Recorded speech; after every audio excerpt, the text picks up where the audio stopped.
All right, so this section here, section 2, we are going to be talking about Lyndon B. Johnson and kind of the accidental president in a sense, following Kennedy's assassination. And then we're going to talk about his program of reforms called the Great Society, which in a lot of ways, and we kind of mentioned this in the last section, was an extension of what Kennedy was doing.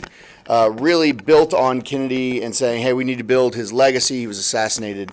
And so we need to do these things in remembrance of him and in his name, and is able to get a lot of things passed. Now, we have this very incredibly surreal photograph here.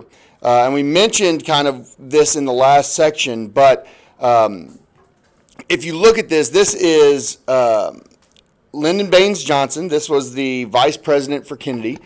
Following his assassination, he is going to be taking the oath of office to become president. They've announced that Kennedy has died. They put his body on Air Force One. They're taking it back to Washington.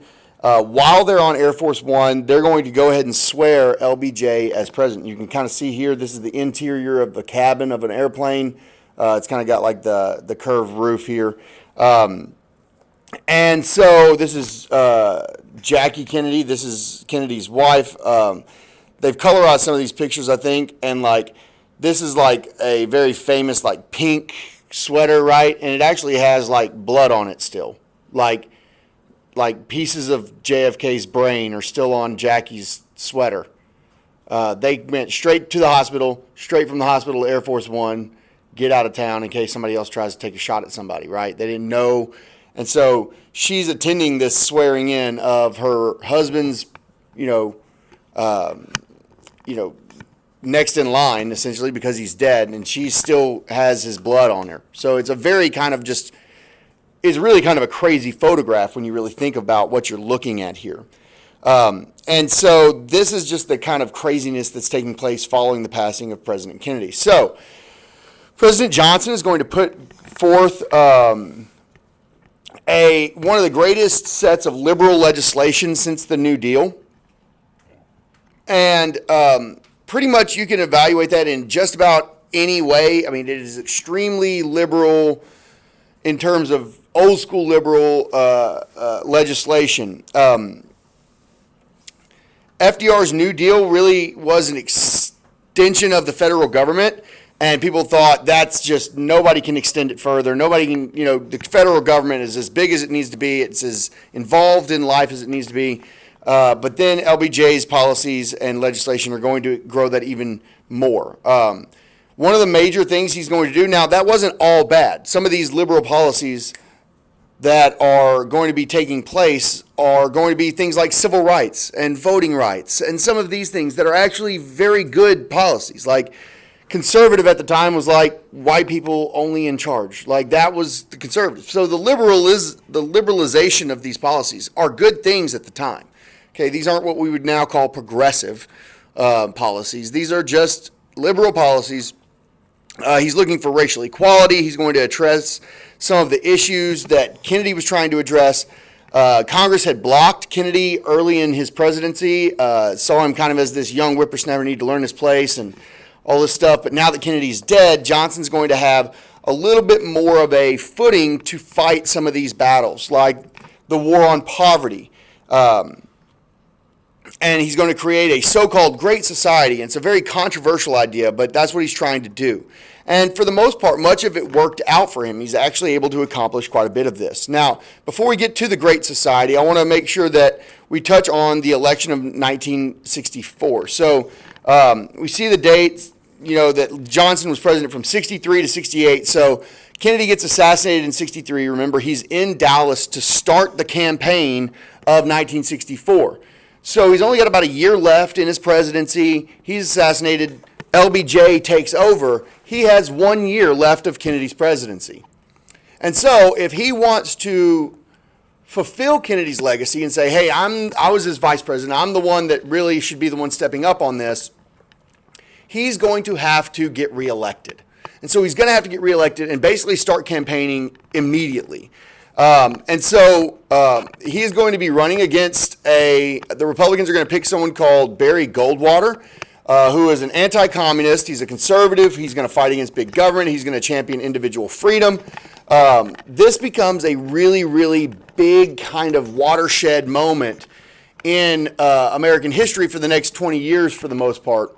You're going to have this, that when LBJ ends up defeating Goldwater, this conservative movement around the country that was kind of this very religious built, almost, some people would now say almost radical conservatism, that would have definitely changed the direction of the country. This is all being centered on Barry Goldwater and the Barry Goldwater campaign. And so when LBJ ends up winning this, he's going to attack Barry Goldwater as an extremist.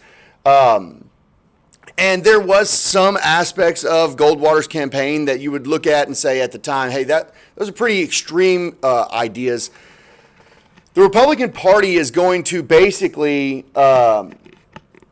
transform from this moderate party during the Goldwater campaign to more on the conservative side of it, okay?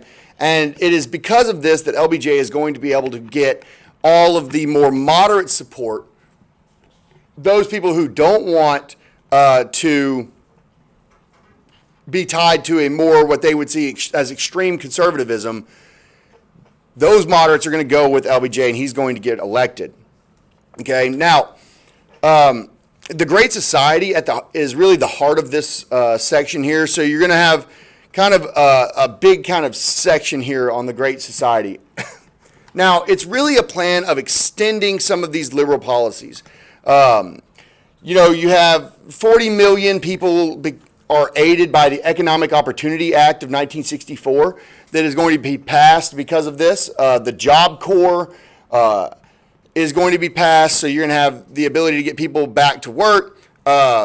It's a very favorable climate for these things, and so this tragic death is going to really push this forward. You have Head Start programs that are going to be kind of start to be federally funded, so getting kids into education earlier, and public works projects, job trainings, all of these things are going to be major parts of JFK's legacy that LBJ is going to fulfill.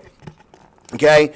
And so he's going to be employing people. He's going to be paying them well. These are going to be federal jobs that are going to be coming up in the Job Corps, the public works, job training. These are all going to be federal jobs. Federal jobs make federal money. Federal money is good money. So you're putting a lot of people back to work, and you're going to pay them well, okay? Now, it's really kind of easy to attack this, though, because it's going to be something that is going to expand the government. And so people say, see, we are going to have LBJ. He's going to expand the government further. We want to shrink the government. Those are opposing ideas here. And so he says, the Great Society is an end to poverty and racial injustice. It's a society in which children would receive an education. People would be satisfied by quality of their goals than quantity of their goods, right? And so he's stressing quality, we're going to make life better. You're not going to necessarily have more, but your more is going to go further and get you a better life. And we're going to have, this is going to be for everyone, not just a select few. He's going to pass the Wilderness Protection Act. So he's going to pass, he's going to conserve land. He's going to set aside land for parks and things like this. He's going to pass the National Endowment for the Arts and the Humanities. So he's going to start funding research into history and arts and English and, the various subfields of humanities. These research grants are going to give public money for artists and galleries and museums, and all these major cities are going to have big art galleries and stuff like this. And this is going to come from the federal government. All of these things prior to this point had been publicly or had been privately funded or funded at a local level. This is the first time the federal government's going to be getting involved in preserving cultural things, okay? Now, you say that's a good thing. If the government has the biggest reach, they have the most money, they should be involved. The problem with that is that when the government is the one preserving cultural items, the government gets to gets to decide what's culturally significant and what is not. And so you are taking away local or individual ability to say this is culturally significant, and you're giving it to a government. Okay? Now, if the government cares about everybody, that could be good. If they only care about certain groups, they can erase one culture and promote another, right? And so there is some overreach in this that can take place and abuse that can take place.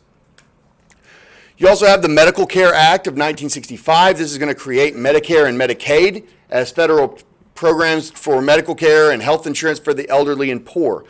Again, this is what we start to see as what we call the welfare state.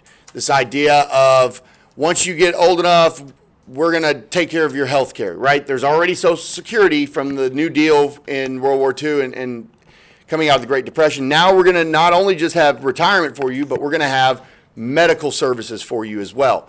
If you can't afford it, we'll provide it for you, right? And so this idea of I can not make enough money but still get quality health insurance, that's great if you can't work. But if you can work and you just don't and you still get access to it, you can have issues, right?